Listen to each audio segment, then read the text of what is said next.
Selamat sore para netizen dimanapun kita berada. Salam inspirasi bagi kita semua. Agak aneh begitu kan ya, dari Ridwan Kamil dengan Suswono ini. Dari tim Ridho mengatakan bahwa partisipasi pemilih Pilkada Jakarta rendah. Tim pemenangan Ridho minta KPU tanggung jawab. Ini gimana logikanya begitu kan? Kok KPU yang harus tanggung jawab? Partisipasi pemilih itu bertentangan dengan bagaimana calon figur pemimpin. Itu tidak lupa ya. Makanya kalau menyalahkan KPU, udahlah, nggak usah. Jadi artinya apa? Artinya partisipasi itu rendah karena ada figur yang tidak laku. Ya, karena ada figur yang kemudian bukan orang Jakarta asli. Coba kita bandingkan begitu kan. Ada 3 calon loh begitu kan ya. Yang menang secara mutlak di situ adalah Pramono Rano Karno. Yang jelas-jelas di situ adalah orang akan menganggap Pramono itu adalah warga Jakarta asli. Dan kita lihat saja realitasnya. Bagaimana mungkin seorang masyarakat di DKI Jakarta atau masyarakat Jakarta memilih orang di luar itu begitu kan ya. Ini anggapan kalau partisipasinya rendah, yang mau disalahkan itu KPU. Padahal KPU itu sudah sosialisasi. Ini kan aneh begitu tim Ridho ini. Masa mau menyalahkan tim pemenangan yang harus kita punya tanggung jawab besar itu adalah KPU? Tidak juga. Kita lihat saja figur-figurnya. Kalau figurnya mereka laku, kalau figurnya mereka mumpuni, saya kira partisipasi untuk memilih sangat banyak. Kan itu logikanya. Masa iya seperti saya mau calon DKI Jakarta, tidak kenal dengan Jakarta, ngapain kita memilih itu ya? Atau jangan-jangan dari figur semuanya itu tidak laku, kan begitu? Tapi walaupun semuanya dianggap tidak laku, tapi kan kenapa kok Pramono Rano Karno bisa menang? Artinya Pramono Rano Karno kan laku. Ini sedap ini begitu kan ya. Mulai demo ya, demo KPU sudah ya. Kalau mau melaporkan kecurangan ya sana sini mau diungkapkan sudah. Sekarang terakhir mau ya mau lapor ke Mahkamah Konstitusi. Artinya kalau ada kecurangan mau dibawa ke ranah itu. Udahlah, kalau kalah ya kalah bos ya. Nggak usah lah sana sini begitu kan ya.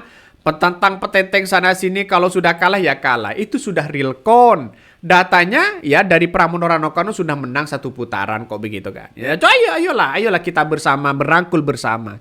Coba kita baca ini. Partisipasi pemilih Pilkada Jakarta rendah, tim pemenangan Ridho minta KPU tanggung jawab. Seandainya tidak ada keputusan Mahkamah Konstitusi, Anies dijegal dan lawan Kim ya cuma Dharma. Golput misal 80%. Kim plus pasti menang ya. Apa tetap minta tanggung jawab KPU? Betul begitu kan? Jadi ini menurut saya diambang kebingungan sebenarnya karena kalah sana sini begitu kan ya. Ya, ini coba kita baca. Ini paham ya semua, no protes. Ya kalau mau ngotot 2 putaran bukan soal itu begitu kan ya. Ya karena kita lihat saja Pramono Rano Karno ya sudah menang dalam hitungan realconnya begitu kan ya. Sedangkan Ridwan Kamil Suswono ya jelas-jelas di situ sudah kalah. Mau mempreteli bagaimana? Mau alibi ini kecurangan ini sana sini begitu kan? Juga tidak bisa. Dan sekarang ya partisipasinya karena rendah, KPU harus bertanggung jawab. Bukan soal itu sebenarnya, tapi partisipasi pemilih itu bertentangan juga dengan bagaimana figur-figur yang punya potensi begitu kan. Kalau tidak menarik figurnya mungkin akan anjlok. ini ngeri begitu kan ya. Coba kita baca lagi ini komentar dari netizen ya. Rakyat udah muak. Saya pribadi tidak menggunakan hak pilih karena calon yang ada bukanlah representatif dari suara rakyat. Mereka yang bertarung adalah calon dari elit dan partai. Ya bisa saja masuk akal seperti itu begitu kan ya. Masuk akal.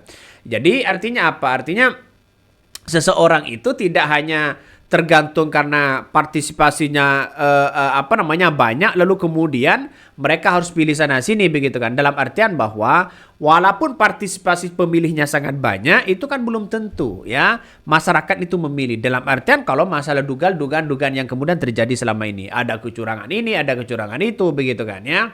Mungkin di Jakarta itu sudah menjadi orang itu sudah transparan. Artinya apa? Karena kalau mau tidak mau milih ya tidak memilih mereka begitu kan. Berbeda dengan yang lain. Kalau yang lain ya partisipasinya banyak, orang yang tidak datang itu dicoblos sendiri misalnya. Ini kan kawan juga. Makanya dengan adanya seperti ini tidak selamanya, tidak sepatutnya begitu kan ya, semuanya itu harus tanggung jawab KPU. KPU itu hanya menjalankan sosialisasi tidak golput sudah semuanya begitu kan. Masa iya harus kamu harus nyoblos ya, kamu harus nyoblos ya. Ya beda lagi bos begitu kan ya. Masa iya satu persatu datang ke rumahnya KPU harus dibawa di situ? Bukan seperti itu. KPU juga punya tanggung jawab besar. Jadi nampaknya nih ya, karena saya pahamlah betul bahwa tim Rida ini ya Ridwan Kamil Susono ini kalah. Wajar kalau diambang kebingungan sana sini begitu kan ya. Coba kita baca lagi nih. Partisipasi pemilih Pilkada Jakarta rendah, tim pemenangan Ridho minta KPU tanggung jawab. Tim pemenangan Cagup dan Cawagup nomor urut 1 Ridwan Kamil Susono menyesalkan ya rendahnya tingkat partisipasi masyarakat dalam Pilkada Jakarta 2024 yang berlangsung pada 27 November 2024 lalu. KPU ya DKI Jakarta dinilai tak profesional dalam melaksanakan tugasnya untuk mensosialisasikan Pilkada Jakarta ke masyarakat. Sekretaris Tim Pemenangan Ridho, Basri Bako, yang mengatakan rendahnya partisipasi pemilih dalam pesta demokrasi disebabkan oleh berbagai faktor. Misalnya, ada warga yang meninggal namun masuk dalam daftar pemilih tetap DPT. Kemudian banyak warga yang tidak menerima surat undangan untuk memilih di tempat pemungutan suara TPS. Ya, ngeri begitu kan. Ini masalah soal pemungutan suara lah, tidak dapat undangan lah, tidak dapat itu. Bukan, bos. Bukan, ya. Jadi partisipasi karena rendah di situ mungkin melihat dari figurnya juga begitu kan ya. Kita lihat saja figurnya. Jadi mungkin kalau orang yang masuk akal begitu kan ya, dalam artian bahwa kenapa Pramono Rano Karno mungkin ada orang yang kemudian begitu kan ya anti terhadap politik PDIP. Salah satunya begitu kan ya, atau setidaknya karena ada figur Ridwan Kamil. Coba posisi Ridwan Kamil ya dengan Suswono ini menang 50,7%, masa mau keluar-keluar menyalahkan sana sini begitu? Saya kira tidak juga. Jadi inilah politik begitu kan ya. Ya kita tahu bahwa menghormati satu sama lain lah, dalam artian bahwa kalau kalah ya kalah, nggak usah sosokan sana sini, mau 2 putaran, mau sana sini begitu kan. Ini kenyataannya adalah bahwa persepsi orang berbeda melihat dari figur-figur yang ada begitu kan ya.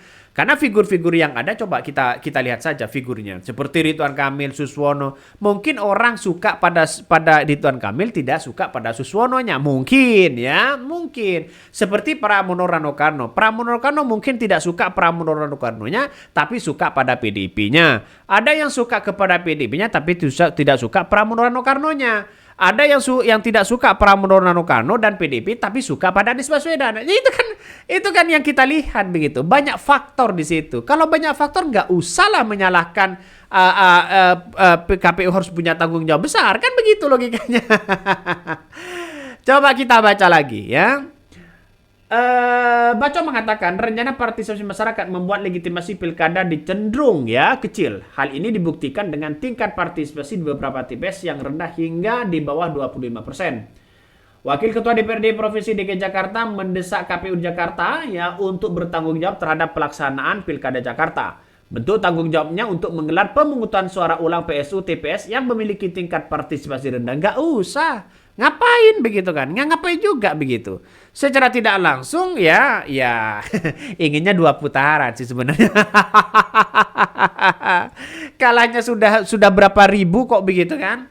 Makanya secara logika nggak usahlah hal-hal kayak begituan ya, dengan alibi KPU harus tanggung jawab, dengan alibi dengan partisipasinya rendah harus pemungutan ulang di TPS yang rendah. Bukan soal itu bos. Masa KPU harus datang ke rumah, tarik orangnya harus nyoblos? Bukan seperti itu. Udahlah, kalau kalah. Kalau kalah. Ya kalau menang.